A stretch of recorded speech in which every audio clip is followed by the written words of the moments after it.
All right, what's going on? Welcome to another episode of Be Swift's Guy's Guide, powered by my friends at Eskenazi Health. This is the month of May, which is Mental Health Month, and today I'm out at the Indianapolis Motor Speedway as we get you ready for the Indy 500 with two guests. On my right, I have Miss Tracy Pruitt from Eskenazi. How are you? I'm good. How are you? I'm great to see you again. On my left, the one and only Jimmy McMillan from the Indianapolis Motor Speedway. How are you? Doing great. What's up, Swift? What's up, Tracy? Listen, we're going to talk today about mental health, and I'm going to start with you, Jimmy, because May is a month. May goes crazy for you as you get ready for the Indy 500. Talk to me about what you do and how you prepare to go through the month of May. Well, I think it's a very mentally challenging month because, we work every single day in the month of May, Saturdays and Sundays, including all the way up to the Indy 500. You're encountering a bunch of different people. But one thing is your mental preparation in the beginning. I work out every day. Some people laugh because I wear superhero outfits some days, but I get up every day and I start with me. I start my day with music. I start my day with people that I work out with, and it's therapeutic. We work out on the treadmill and we talk about life situations, and we get that out and start our day together, basically psychologically dissecting some of the things that bother us, pushing that out, getting our bodies, our minds, our spirits together so that we're basically building up power to get through the day. And then the second thing is getting everybody around me to understand it's the month of May. Right? Like the things that you can request from me in February and April, do not request from me for the month of May. Do not ask me in the month of May. I can't get it to you in the month of May. I can't be there in the month of May. So I have to reorganize my life to fit the situation. And this situation is different. And if I try to continue to push and pull the same levers I pull the rest of the year, it's not going to work. So getting everybody around me to understand it's May. It's not that I don't love you, but I got some other things going on this month. And I was going to ask you about that because I know when concerts come in town, I know how my phone rings. Yes. So and listen, I think our partnership over the last 5 or 6 years, you have been outstanding at inviting the community to come inside of this wonderful facility to be a part of the events from Fast Friday to Carb Day to actual Snake Pit and Race Day. Yes. So people are like, oh no, I'm going to just call Jimmy. I'm going to call Jimmy. And I'm like, it's May 14th. Jimmy won't answer my call. So I'm sure he's not answering your call. But talk to me about that process because, again, you're the one that wants people to come here. The track wants us here. And over the last 5 or 6 years, we've seen the development and the people that look like us come into this place and start enjoying and want to be a part of these festivals. Man, if you go out there now, Fast Friday, man, if you were in the Midway, if you're in the Suites, we are here. It excites me. We had a goal of inviting 10,000 new and diverse fans to the track. Last year we did 17,000. This year the goal is 20,000. But that means another 10,000 to 20,000 that are calling and asking me for tickets to Carb Day and Legends Day and those days that I cannot do. And I find the most mentally empowering word is the word no. I have to say no at some point. I'm comfortable with saying no. I apologize sometimes for saying no, but I have Brickyard Weekend. I have IMSA. I have SRO. There's other activities. I'm also comfortable with saying you need to ask earlier. I realize that everything is not my fault. I can't take ownership for your delinquent request. The fact that you just woke up yesterday and realized it's the Indy 500, but 400,000 other people realized long ago, and that our grandstands are now sold out. Our reserve seats are sold out. So no is the word that empowers me. And in seeing that others I said yes to are coming and enjoying it gives me the mental health and relaxation to know it's going to be okay. One more before I talk to Miss Tracy about a few things. How important is family when it comes to your mental health? During this month of May, you got wife, you got the kids that get ready to graduate and do other things. But when you get a chance to go home and you get a chance to sit down and say, okay, I'm not at the Indianapolis Motor Speedway. I am at the McMillan compound. We don't want to talk like, are they very important to helping you stay on track and take away some of the stress levels that you deal with here? Actually, it's different, right? Okay. Because I work a job that you bring your family to the track. So Soncio Grand Prix race day, my mother was with me the entire day. My son Lance works for NXG. He was with me the entire day. That's our youth motorsports program. They did a demonstration that day. Race day, my mother has an entourage of about 60 people. She does. That comes out. We call it friends and family management. It's the hardest part about working in sports. It's friends and family management. But it's also the most relaxing part because my mother really gets to see the fruit of her work raising me, the fruit of her efforts raising me and putting into me. She gets to see it every day. And people around the track who walk up to her and say, I love your son. Your son helps to bring so many kids and so many people, and your son is transformative. And that's the part that refreshes me mentally. Not necessarily the separation from family in this, but the conjoining feeling of I'm doing something that not only brings so many other families happiness, I'm doing something that literally brings my own family happiness and joy and inspires them. I think that's fire right there. it. Like, that's so dope. Now, Miss Tracy, I want to talk to you for a second. Tell me Absolutely. what you do at Eskenazi for those that want to know.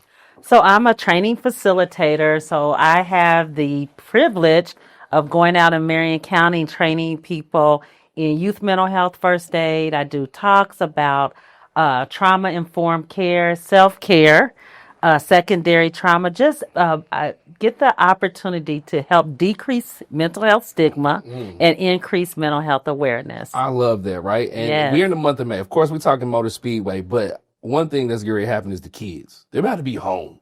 I know Yeah. my daughter's ready to tear my refrigerator apart and my pockets apart going to the gas station, right? The dynamics of home changes just starting this month. And you got parents who are like, oh no, what am I going to do? You got kids like, oh no, I'm about to be about my mom and dad or auntie and uncle all day. What am I going to do? They're going to drive me crazy. Do you have any tips that could help? Because again, this is different when we're used to kids being at school for 8-9 hours a day. Now they're at home for 24, bothering and jumping around and making a bunch of noise we're not used to. Do you have any Are you tips? okay? Oh, yeah, a little bit. Traumatized. I'm traumatized. My daughter about to Sephora me to death for the next few months. Yeah, okay. It'll just be 8 weeks. Okay, no. So I'm glad that you said that. I was talking about this just earlier that so young people, whether it's in K through 12 or college, they have their schedule, and so their schedule is going to be changing. So I think just kind of creating a routine, but then also watch because if they're not at home during the day or the majority part of the day, there are some things that maybe you don't notice. And so just trying to notice them, try to have conversations with them, try to see what they don't talk about. One of the things I always say is all behavior is communication.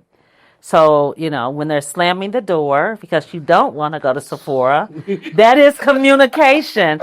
And so instead of focusing on why'd you slam the door, what else is going on? So I think that's important. I think to watch what their day-to-day activity is once they get home and try to work with them to find out what's going on with them. And then I think also to look at certain things. Are they still engaging with their friends? How are they engaging with their friends? If they have a job, are they going to work? What's their mood when they get off of work?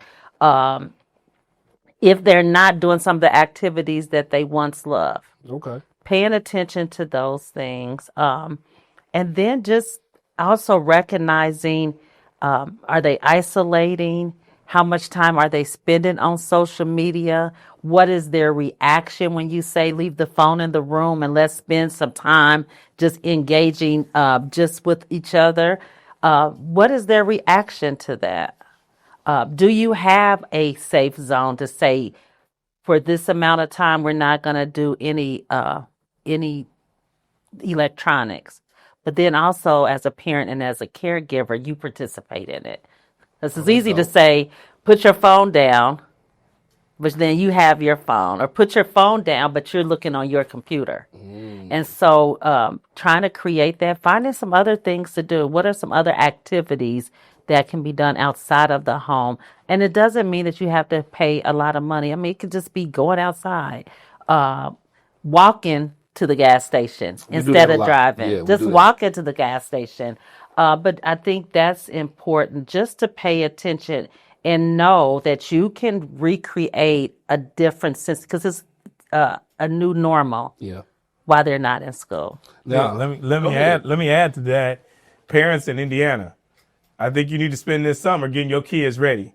If you haven't been following the news, that's right, absolutely. The bill was signed yesterday. Your kids will not be able to have a phone in school, and so that's going to be a serious, not only culture shock, but mental shock for kids who are used to being able to text, being able to reach out to maybe even you. I was going to say parents saying put that. Yeah, you need to get your kids ready this summer for periods of time, long periods of time, 8 hours without a phone. Yeah, because that's going to be real tough. You know what I mean? Because like I said, I've seen parents like, no, my kids should have their phone because I might need to text them. And I'm like, the law says now you can't. I think schools are going to Absolutely. enforce it. And I think so too. And I think there's going to be punishments and penalties behind it. And are you ready to deal with it? Because what you say in your house don't go in these people's house, unfortunately, anymore. So Absolutely. So yeah, I think I always have thought just fasting from social media, fasting from electronics. It is good for the brain. It's good for rest. I mean, just not having the that blue light on the phone showing, just having that disturbs our rest. no, I agree. And I want to ask both of you because I know you both are parents like myself, and I have a 10-year-old, and she ain't flipped the switch on me yet, right? And I know it's coming. And we was just talking about this. When you got an older child, how do you have any tips on getting them to talk? I know you were just telling me your son was just like, we need to talk. And you like, I canceled my plans, set my phone down, and we had a great conversation. But sometimes it's a little tough to open those doors. And do you have tips for some of those parents who are like, yeah, my child is transitioning to high school or going into middle school and I'm ready to talk, but they don't ever want to talk to me? I don't know if it's so much they don't want to talk as how do we respond. And so sometimes it may take them longer to say what they want to say. Also, like I said, all behavior is communication. So how are we responding? Are we making it about the young person and not ourselves? A lot of times a young person will say something, and as a parent, we'll say, well, when I was growing up, they don't care. That was ancient time with them. It was totally different. And so I think giving them the space and then create space where they're not feeling judged. All of my children are adults now.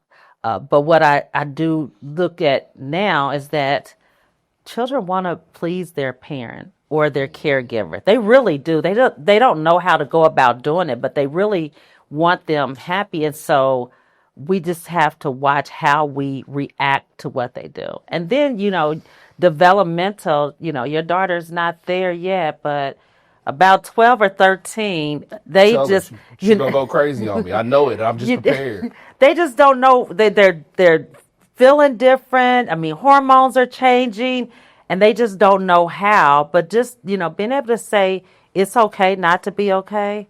I mean, I couldn't say that to my parents, but I think being able to do that, and then I also will say, and I said this the other day, I absolutely love the alpha generation because they do tell you how they feel, and we have to stop saying things like, well, they're lazy. They're only thinking about their self. No, they put their self-care first. They have all of their phones are on do not disturb. They answer, Bothers me. yeah, but they answer their phone when they want to answer their phone. Just think about if we could go 1 or 2 hours with your phone on do not disturb. I love what Jimmy said. I same practices in the morning. First 3 hours of the morning, I don't talk to anybody. I get up intentionally early because those are my 3 hours. Because I know once life starts life and the day starts going, people will take and they will drain as much out of you as you will allow them. Yeah, I would say to parents, don't take it personal. No. Realize you're a parent and you're not their best friend. Mm-hmm. And in some ways, you're not even their mentor. And it's sometimes you're like, you love them, you hug them. You're like, I'm the best parent ever. How could you not want to talk to me? But you're still their parent. And there's some things they shouldn't tell you. Yeah. And so you really need to make sure you have them in the pathway of other mentors, coaches, programs. My son's 100 Black Man Battalion was really big. And they were, there's mentorship relationships they have at NXG's Motorsports. There's mentor relationships that they have conversations with those men and those women, even their grandparents. There's things that they'll say to their grandmother Absolutely. that they won't say to me. And then I'll call their grandmother and say, well, what did they say to you? Right? And I'm careful about if she tells me don't say anything back, I don't. When they are ready to talk, you have to be ready to drop everything. Absolutely. If you get this hint that they want to talk about a movie, hey, did you watch Casanova? Or did you watch this movie, this weird movie? Yeah, I watched it. Don't blow that off.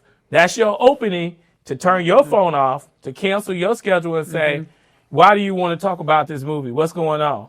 And that movie could lead to a whole nother conversation. Absolutely. The movie, the songs, it could be movies, songs.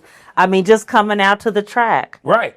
Or just looking at this podcast. It can lead to so much. And I love what you said, Jimmy, because They will let you know when they're ready to talk, and it'll be a missed opportunity if you're not there.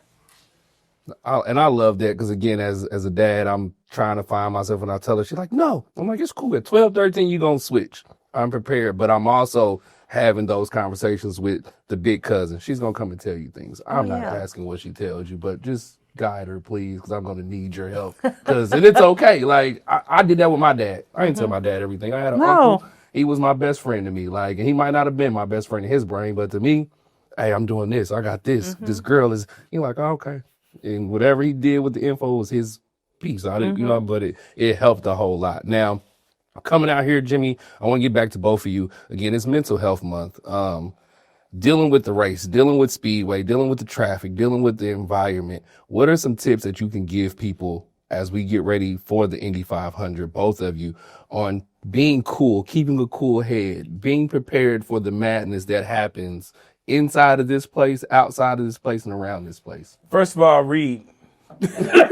read information. Reading the information can help save you so many headaches if you just, open up the app, read. I know we said take a break from social media, but that's the social time to media. use it. Read the app that tells you what time things start, what's going on, parking. Come early. Please come early. If you have not been to the race before, you need to come as early as possible. There's things for you to do. The museum, the Gordon Pipers. There's going to be all of our antique cars in the museum are rolled out, and they actually have them on the track. We have a Bigfoot, a brand new monster truck that's going to set a speed record. They just unveiled it today. That thing is as I don't know what. There are things for you to do. Come early. 2, don't plan to leave until 1 hour after the race is over. Mm-hmm. If you just sit there and realize nobody's moving for an hour, no one, and you bring things to do, bring a book, bring your own cooler. You can bring your own food. You can bring your own alcohol as long as it's not in glass and you haven't drank it all through the 3.5 hours of the race and you have left. Just come to relax. Bring a lawn chair, but just sit down and calm down, wait for an hour. Then after they've cleared all the pedestrian traffic, then they will move cars. So if you're like running to get in your car and saying, how come I can't turn left on 30th Street? How can't I dip into Howville? This is ridiculous. You're causing your own frustration. Relax, let the process work, and then move. That's the best way to be at peace. I'm gonna piggyback on the alcohol. So I would say limit. Probably won't hear from me. Maybe limit. I was talking to my sleepy drunks, not my angry, violent, ignorant drunks. I was talking about my wine drinker. My sisters that drink wine. Not limit my and fifth of Hennessy. Not my Hennessy. No, your Hennessy is not the Hennessy drink. So maybe limit or pace yourself in drinking alcohol. I am a big proponent on just breathing. So you talked about traffic, and I knew where this building was, and I still turned down the wrong way, listening to maps, and got caught up in the traffic. But I was like, okay, I left early enough.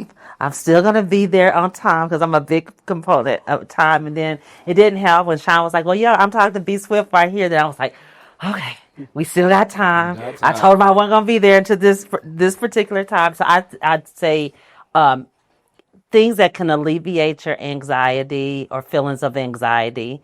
And know if you have these feelings, like what are some things that you can do? I like that. Read a book. Bring a coloring book. Bring bring some bubbles to blow. Bubbles, I teach when I'm teaching people to breathe in therapy, I teach them by using bubbles. That's smart. And you'd be surprised how many adults like blowing bubbles. It's peaceful once you get it going. Yeah. Keep in mind the moment too. Mm-hmm. My father was pretty violent when he was growing up. We would go to Indiana Beach. I remember vividly going to Indiana Beach, and my grandmother bought me some popcorn, and my father punched me in the face and knocked me out. And that's when I was little. I was probably like 12. And he always lost the moment in the idea that he had to be in charge. Mm-hmm. Right? We're supposed to be at a fun place, but you want to push alpha male don't lose the moment. The moment is about having fun. And if you get into the space, there's a lot of people. There are spaces in the Indianapolis Motor Speedway, our golf course. I'm going to tell you, the 4 holes of the golf course, even with 425,000 people here, if you walk over to the golf course, it's nobody there. If you need to take a timeout, a human timeout, go to some place that you could take a human timeout. People pushing you, shoving you, you tight, get out the grandstands. That's why some people buy general admission. General admission, my mother would never sit in the grandstands. They all sit general admission because you got your lawn chair, you got your blanket, you got space. And sometimes we need space. Find yourself some space during the race. Find yourself a calm place. There are calm places. Sit under a tree in the golf course or something and just relax and let your family, if your family is wilding out, let them wild out and you go find you a calm, quiet place to decompress. Decompress and get yourself back together. I would say take your shoes off, put your feet in grass, hug a tree. These are environmental things that can help with your self-care.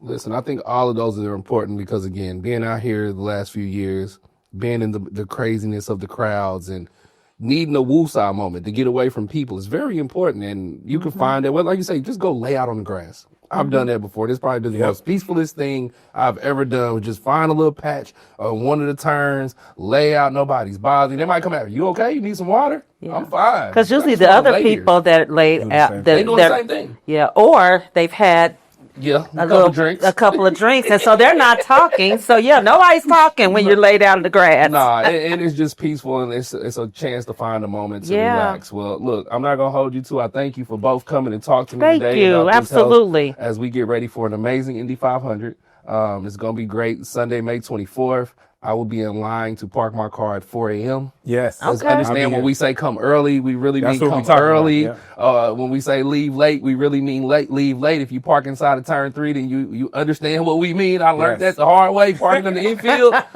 I won't this year. Don't worry about it. But no, I appreciate you for Guys Guide again, speaking on the youngsters and trying to help them and speaking to the adults, trying to help them understand because these next few months, these next 8 weeks are going to be trying for some people, right? Because you're probably around your kid a little bit more than you used to. You can do it. You're a young person around an adult a little bit more than you used to. I know I get around adults sometimes and be like, oh, no, I got to go fast. So, no, I thank you again from Eskenazi to Indianapolis Motor Speedway, both of our partnerships. Thank you so much. And that's another episode of B-Swift's Guys Guide.